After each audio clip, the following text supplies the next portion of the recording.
All right, we are on the home stretch of the stoichiometry chapter. Hopefully, we've kind of slowed stuff down enough and have enough practice with the answer keys that you guys are doing well in your quizzes.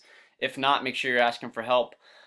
This is normally our last little section here. Molarity of solutions is something that we kind of make a big deal out of in lab at the end of the year, but obviously that is not the case. But it is a skill you'll need for future chemistry classes, and it is just truly an extension of our stoichiometry chapter. So it's called the molarity, and solutions are what we're making, like where we dissolve a solute in a solvent. So molarity is how we measure how concentrated solutions are. So a lot of times when we teach molarity, we talk about orange juice concentrate at the store. That's when you have the frozen stuff and you dilute it with water to make it less concentrated. That's what that word concentrated means, though. So it's really a measure of how much stuff is dissolved in a solution. It's abbreviated with the capital letter M. You'll read it as molar when it's in a problem, but it's called molarity. And the way that we calculate molarity is we take the moles of solute. Now, solute is what's dissolved. Usually that's a powder, not always, but it's how many moles do we dissolve and how many liters of solution are present there. So this usually is going to a lot of times be water. How many moles are we dissolving and how much water? And that makes a lot of sense because if I have Gatorade and I make it way too watery, that makes it less concentrated. So you can see how that relationship kind of works. If I dissolve too much Gatorade powder, it tastes gross and it's way too strong. So a lot of times we'll just abbreviate this, and this is kind of what you'll want to remember in your head and probably have on your homework. But molarity is usually moles over liters. It's the moles of stuff we dissolve and how many liters is that total solution. Remember, there are 1,000 milliliters, so usually dividing by 1,000 means we move the decimal over 3 places. So for example, if we have 250 milliliters of solution, that's 0.250 liters. If I have a 450 milliliter solution, that would be we'd move the decimal 3 places and it'd be 0.450 liters. Let's do a practice problem here.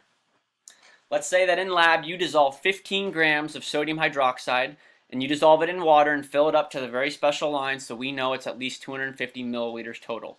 How concentrated is that solution? That's what we mean here. What is the molarity? So we start with our blank equation. We're looking for molarity. Molarity is moles over liters. A lot of kids would just go plug in 15 divided by 250, but we got to be careful.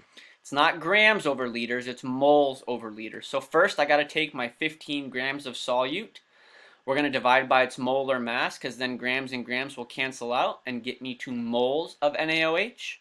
So I know I'm going through those molar masses fast, but that means in the solution we have 0.375 moles of sodium hydroxide. And now we can go get that set up. That's how many moles I have. Make sure we're careful. It's not 250 liters. It's 0.250 liters of solution. And the way that we read that final answer, that's 1.5, and we read that as 1.5 molar NaOH solution. Just to kind of put this in context a little bit, when Mr. McMahon and I buy concentrated acids, a lot of times, they're up to 18 molar, especially the sulfuric acid. That's why it's so dangerous, and we have those special cabinets.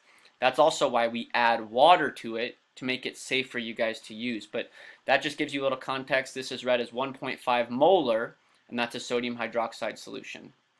One more practice problem, and this is how you'll use it in your practice assignment. If you were given 333 milliliters of 0.75 molar hydrochloric acid solution, how many moles of HCl are there? So this is just using that formula a different way. We're looking for the moles of hydrochloric acid, and we know that molarity is the relationship of moles and liters. So if we go plug in what we know here, we know that the stuff somebody else made is already 0.75 molar. We know the volume of it is 0.333 liters, and what we do here is we just go solve for the moles. So you'll use it both ways here.